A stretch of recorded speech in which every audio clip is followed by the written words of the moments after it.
Hey guys, it's Amanda and Baron, and we are back again with Kicking Cancer Cares. Our sponsor for the second half is Venty's Cafe. Absolutely amazing. I haven't touched on my favorite, and so I've just got to. Their nachos are to die for. They have this spicy jackfruit meat or protein that's not meat. It's a fruit, and you cannot tell. On everything I love, you cannot tell. And then their vegan cheese. You can't tell it's not meat. No. Not at all. It tastes like a pulled pork, like truly. And then they've got vegan cheese and vegetarian cheese. Both are amazing. I prefer the vegan cheese, and I am not one that does fake cheese, if you will. But the pure phrase vegan cheese sounds... It's scary. Yeah. It's scary. I'm not... Yeah. Quotes cheese. How are you going to have cheese but if it's vegan? vegan? But it is so good. And So I do my nacho, and I'm working on my portion control. They're sweet potato fries. Oh my God, they're so good. They have the coconut and shaved coconut and honey drizzled on it with their like pepper, like red peppers dipping sauce. Delicious. So good.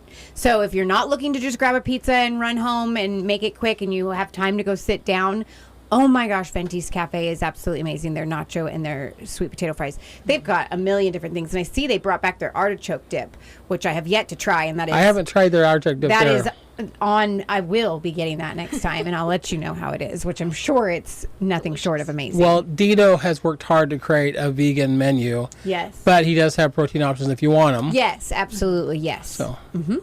And grass-fed protein options at that. They're phenomenal trying to eat healthy. Like, that's the first place I go. Yeah. Yeah. Definitely a good place for healthy eating or naughty eating. Like my kids, they're not on a diet. It all tastes good. And they love their grilled cheese sandwiches. Says it's the best they've ever had. It's super cute. So for the one who rates the restaurants in town, that one's a good That was the first place actually I went to start like highlighting local healthy places to eat or like how to order well. That was the first place we went. And that's also where, the first date I had with my husband, we went to Venti. So we go back every year. We always get the sweet potato fries. I probably order the same, like, Moroccan chicken salad or the teriyaki salad. Yep. It's so delicious. So good. Everybody's happy, whatever you order. It is. It's something for the whole family, for sure. Yeah. Whether you're healthy or not. Yeah. They have a whole good menu the whole way around there. They really do. And they have a dog menu. Oh, my gosh. Just so you guys know. They have a dog menu? Yep, they do. I didn't know that. I can't pull it up right now, but yes, they I didn't know do. they had a dog menu. That's interesting. Fantastic. Yeah. Well, I know we were talking about holiday parties and going to those parties. I think one of the big tricks is the mindset as you're walking in. But do you have some holiday swap ideas for people when they go to these parties? Absolutely. So for a lot of my clients, we're trying to cook healthier options or bring an option for them. So... because I don't think Thanksgiving or those big meals have to be, quote, unhealthy food. Right. Because we usually have a protein. So that's what I'm looking for. We're looking for protein and a lot of colorful plants are like my two top priorities. And so we usually have a protein that's usually taken care of. And then if there's no salad being provided, we can bring a salad. You can do kind of like a warm grain salad with like quinoa and like different types of squashes and like either pomegranate seeds or cranberries and like feta. Pomegranate seeds are so delicious good. stuff. That sounds so good. Yeah, right. Everybody's mouth is watering. Eating good can be good. It's delicious, yeah. And especially if there's something that you're craving, like a, green bean casserole, insert your whatever traditional dish that you really want to still incorporate, but you're trying to be a healthier person. Type that into Google or an AI of like, can you write me a healthier version of this type of recipe? I have a stuffing recipe that I really like that, is pretty health promoting and delicious. So there's lots of options out there, especially with just Google and AI. And you can also specify things like, type in a casserole recipe. Usually casseroles are high calorie and not a lot of protein, not a lot of fiber. So with our protein and plant top priorities, that's what I'm usually looking for. Yeah. So you can always type that in of like, hey, can you write me this casserole recipe? I also need 20 grams to 40 grams of protein per serving, da-da-da-da-da. Obviously that helps if you're working with a professional and they can tell you exactly what to ask it for. But you can make really healthy recipes that still taste like the thing that you crave that's nostalgic for you.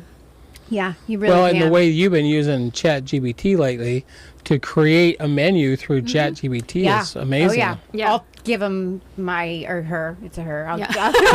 You've named yours. I'll give her my list of what's in my fridge and freezer and be like, this is what we've had the last few nights, so don't touch on those. Yeah. What else can I make? Yes. And it's amazing. Makes it easy. And you can say, make it very healthy, or I only want, this or that. Absolutely. It's pretty cool. Yeah, you can give it a gnarly like question of like, you know, I'll put in all of these kinds of things, like this person has this type of medical condition, so none of this, none of this, none of this, needs to incorporate this. They also obviously don't want to cook for very long, so 20-30 minutes prep time max. Yep. All of that stuff. So all those parameters, and let AI do the thinking. Yep. I know with the awesome. weather changing this time of year, it's a little hard to keep our immune systems good. Are there some foods you would recommend for people to help their immune system? Oh, good question. Not necessarily anything super specific. I mean, you have like your echinacea teas and stuff like that, but I would just say like when we're eating, thinking about paying our nutrition bills first. Okay. So just like with our finances, right? Of like we got to pay our mortgage and we got to pay our rent first. We got to pay the big bills that put a roof over our head first, and then you can go shopping on Amazon, right? Or wherever you want to go. Dang it. Yeah, I know. But if I think about it like that, then it allows me to kind of budget my food choices a lot better. Of like, okay, Yeah. did I give my body some protein today? Did I give it any vegetables or any plants today or any fiber? Those things are typically pretty low in the standard American diet. So did I pay those nutrition bills first? Did I do that the majority of the time? So did 2 out of 3 meals include those things? Right. Great. Now maybe I have a little extra for spending on incorporating some fun stuff. But if we think about it like that, and again, trying not to lie to ourselves, Right.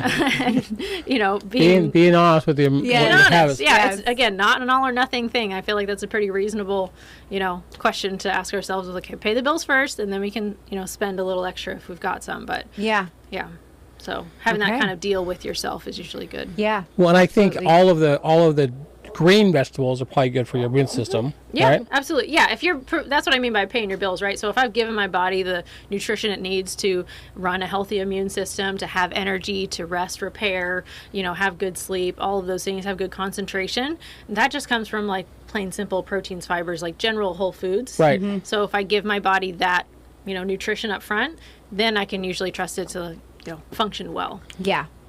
Absolutely. And I think that we've given people some pretty good tips on how to navigate parties and events. Yeah. I think the big one that you gave was go in with a strategy. Go in with how much you plan on eating and have fun. Yeah. And I think the other part is big is not to feel guilty afterwards. Yeah, it doesn't do anything. It doesn't help. Mm-hmm. You might think that you get a little bit extra discipline of like, I really messed up. I really need to not, you know, dial things in afterwards. But if we can just accept this as like a thing that I do, I know you guys are dog lovers, right? Like you would do anything for your dog. Yes. Yes, same. So that's why I measure out his food, right? So he gets enough to like, Precisely. yes, so precise, for him, right? Anything for my dog, anything. And so I do the same or think of the same thing for me. So I measure out my food of like, and not in a restrictive way, but like if I eat this amount, it keeps me fueled, it keeps me happy, it keeps me healthy. Yeah. That's the portion that makes me feel good. Yeah. And the same thing for him. Just like he also needs walk. I need walks. And he almost always wants to go for a walk, but I don't always want to go for a walk. Right. But I need a walk. But you need it. Yeah. I need a walk. I'm a human. We should walk. We Yes, should move. yes. So think about it in those terms. Like it's so like you would never do anything that was not good for your dog. Never. Right. Has all so the if we can, like, probiotics. oh yeah, All the things. Yeah. Yeah. So if we can like take a portion of that thinking and apply it to ourselves, we'd probably be a healthier person. You're very right. Yeah. I'd do anything for that dog. Yeah. Yeah. We've seen how you take care of your dog. So Yes. She's, yes, very well taken care of. Yeah, when you put it like that, it's like, well, geez. There's no question. I'm not any Right? less valuable. Yeah. What the heck? If I'm not here, like no one's going to take care of him like Right. I would. So Yeah. like I have to be healthy so I can make sure I Okay. can take care of him. Yeah. That's a good way to put it. and I think it's important that people realize that if you're in a house where you're taking care of someone who has cancer, you're the caregiver. You have to care for yourself. You have to take care of yourself. Yeah. And if we've seen situations where people who are caregivers, they got sick after the person was gone. Yeah. Yeah. You got to be taking care of yourself along with the person who's in the treatment.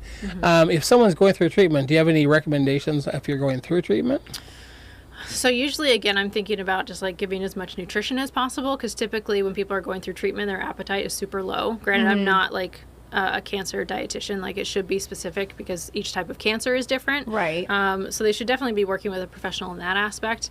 But usually the traditional hard parts are like they're just really low appetite, so it's really hard to get nutrition into them that's where you see people lose a lot of weight.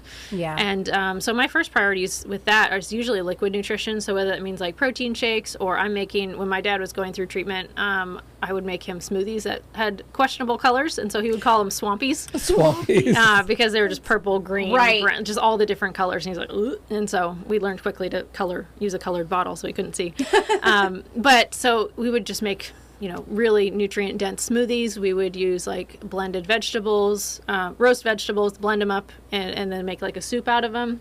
Oh, yeah. So again, like digestion is taken care of as much as possible because it's liquid. Yeah. So our mouth does a lot of the nutrition. So if they don't have to taking your time chewing usually keeps you more full. So if a person is getting really full, we don't want them to chew as much. So liquid nutrition helps with that. We can get more calories in before they feel really full. Okay. And then also it'll pass through the stomach a little bit more quickly, and so they won't feel as full. You can hopefully get more food into them. Okay, that's So, cool. Question for you. Yeah. On the whole liquid. So Yeah. there's this, it's trending. So like Yeah. juicing. Yeah. And then smoothies. What's the difference? Fiber. So juicing can be good. I honestly don't recommend it as much because I would rather have someone have just like the whole food just blended up. Juicing extracts the juices and takes the fiber out, so I'm not really a huge fan of that.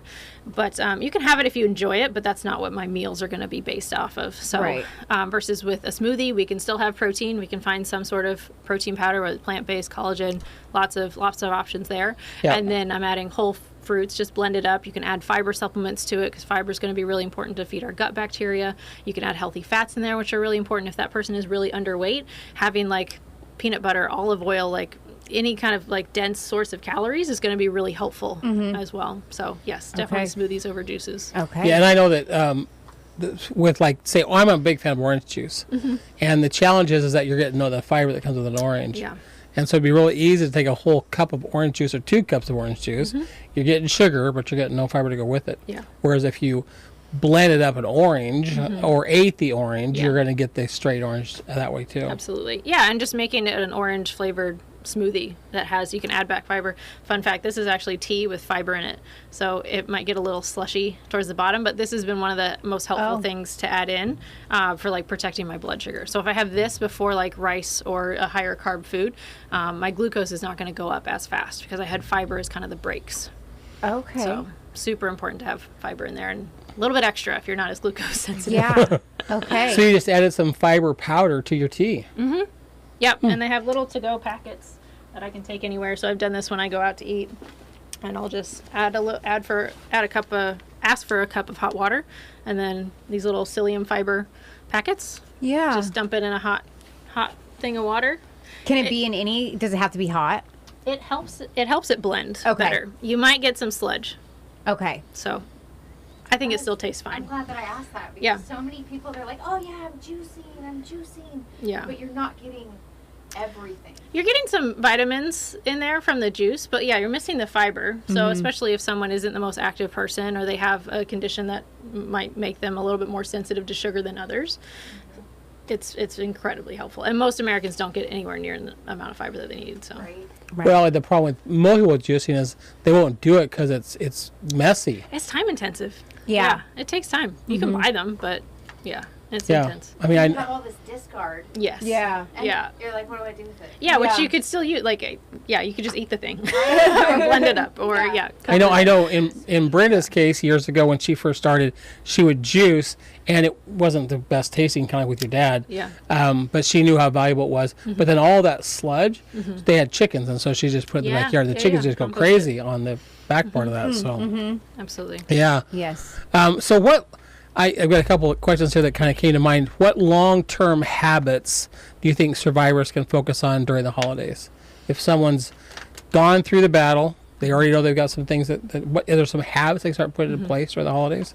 I would say number one thing is probably protecting your stress, because if we're moderating our stress, other things get easier. Food gets easier, right? If my stress is low, less likely to overeat, less likely to eat my feelings, Yeah. less likely to be destructive and do negative things that poorly affect my health, right? Yeah. So number one, finding out what helps manage your stress the best, if that's exercise, if that's, find that whatever that is for you, if that's arts and crafts, like find that and be really protective of that, because that's going to make everything else downstream probably easier. And stress is a huge component as well. So going back to your caregiver, right? They're extremely stressed. Their health is being taxed. So this applies to them too.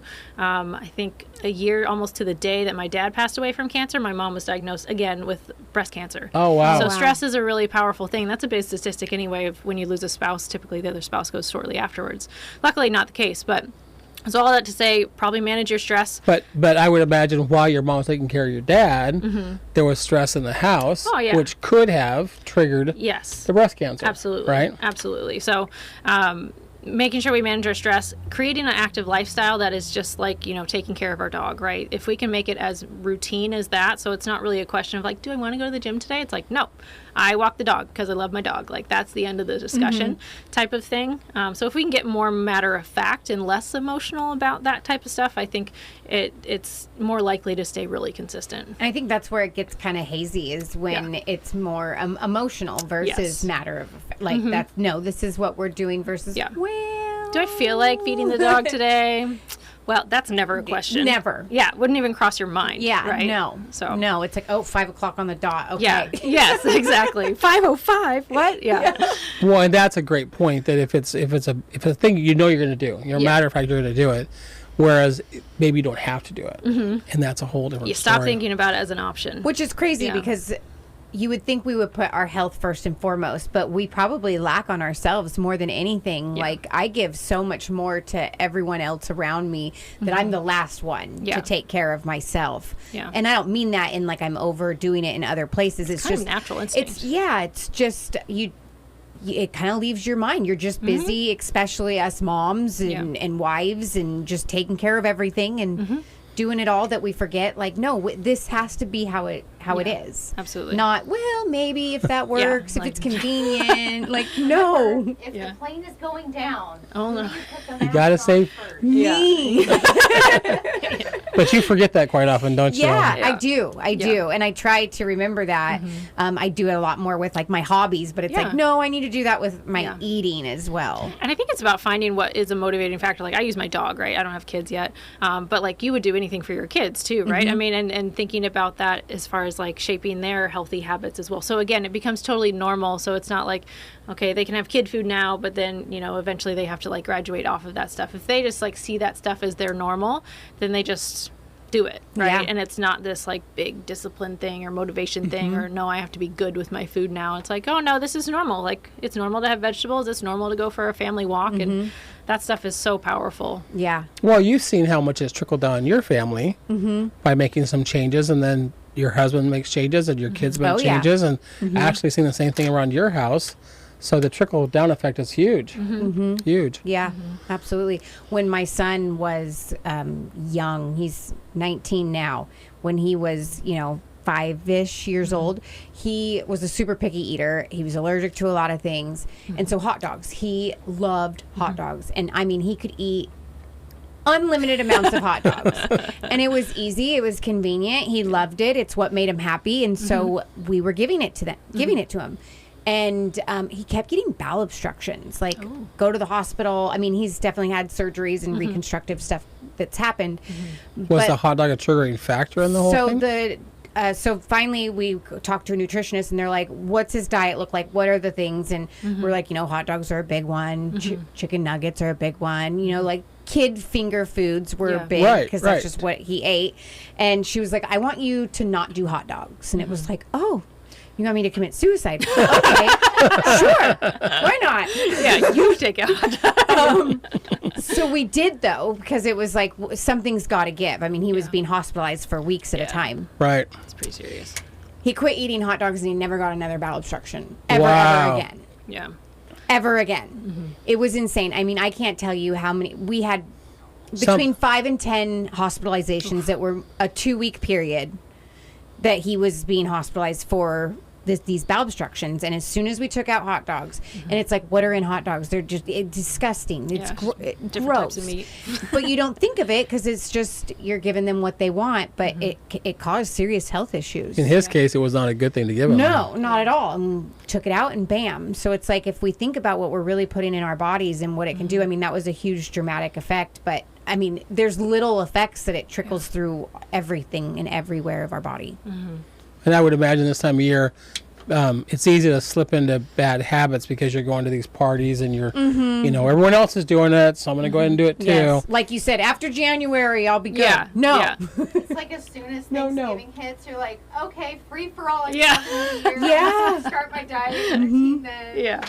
I was terrible. I gained 3 pounds on Thanksgiving Day. It's probably just food. You're all good. I've already lost it, but it was like, it scared me. It was like, why though, Amanda? Oh, I can tell you why. Why? So carbohydrates, carbs hold water.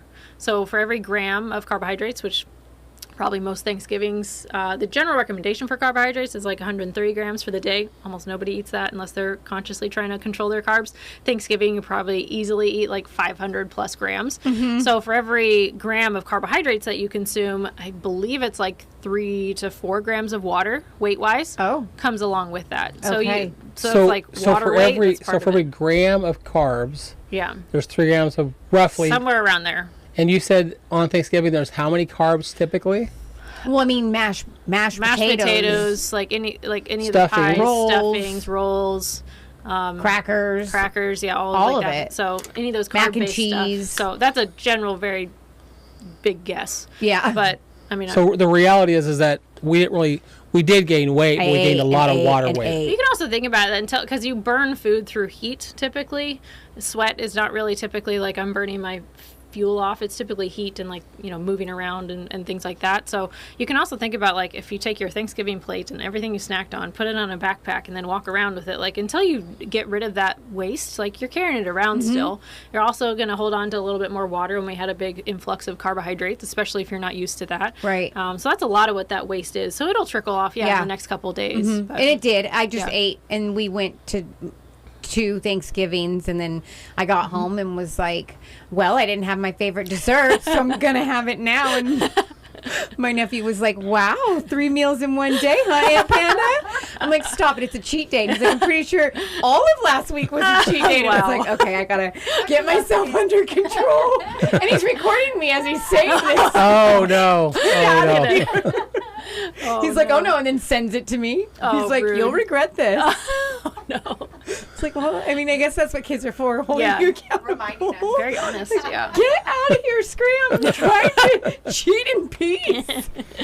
Well, and that's what happens so often. People, and I've heard the joke about the tryptophan that's inside of the turkeys. Oh, yeah. You eat And- so much. yeah. Yeah, you just eat a lot and you're Yeah. That sleepy. happened to me. Yeah. I was out. Yeah, Yeah. it's all the carbs. It's all the tryptophan. But yeah, just all the blood goes to your guts. Like you just gave your guts a lot to work on. So all the Yes. blood goes there and you're sleeping. It's like giving the secretary too much work and there's no time to Yes. filter through it. Yeah. And we did steak. We did red meat, so You did which steak. is heavier and takes longer to digest and all the things. So yeah. Well, we've had a lot of wonderful conversations circling around here. Within the last couple minutes here, what would be one healthy tip you think you could give the listeners as they go through the rest of December and the early January with all the holidays coming? What would be the one best tip they could give them? Think really hard about how you want to feel. You're in control, or you have a lot of influence on how you want to feel. So if you don't want to feel overly stuffed, if you don't want to feel fluffy or whatever that thing is, focus on that and try to figure out how to feel better. So it's probably eating more protein, eating more fiber that's going to help you stay more full. It's going to regulate your appetite a little bit and allow you to make those, quote, better decisions, because you're just going to be less strung out on like cravings Yep. of things, and you're going to be able to kind of answer that question more honestly and think critically, like, okay, yeah, can I get some lean protein at my next meal? Can I find some vegetables for my meal tomorrow, or whatever it is? And then just keep moving this time of year. It's cold and rainy outside, but try to incorporate it into your lifestyle. Well, I know one of the best tips I got was be aware if you're cooking, if you're going to be making all the cookies and the candies, that all the tasting that you do, all the licking of the spoons is going to add up. Yep. And you can consume several hundred calories in just the cooking process, let alone eating any of the cookies at all. Absolutely. Just be mindful of it. When people go to those social situations, I try to have like barriers in place in the sense of like, hey, have whatever you want. You're in control of this, but like, let's serve it on a plate so you can kind of visualize like, oh, I've already eaten 2 plates of appetizers. Maybe I should slow it down or save some room for like the actual meal. Yeah. Yeah, that's my downfall is the appetizers. I'm an appetizer People girl. want to follow you for guidance. How Yeah. would they find you on social? So just Ali, A-L-I, Parkside Nutrition for Instagram. And then I also do a lot on YouTube, kind of how to read a menu like a pro, going to those different restaurants or looking at their menu online and just teaching people what I think the best options are, but also why, so you can figure this out and apply those same principles to the next place that you're eating out. I think that's really helpful. And we'll have Okay. those on the YouTube channel as well. So go to Kicking Cancer Cares on YouTube as well. Okay, awesome. Well, thank you so much for joining thanks us. for having me. Thanks, Allie. So huge shout out to Venti's Cafe, who is our sponsor for the second half. So I actually scrolled down. I didn't even know that they had desserts.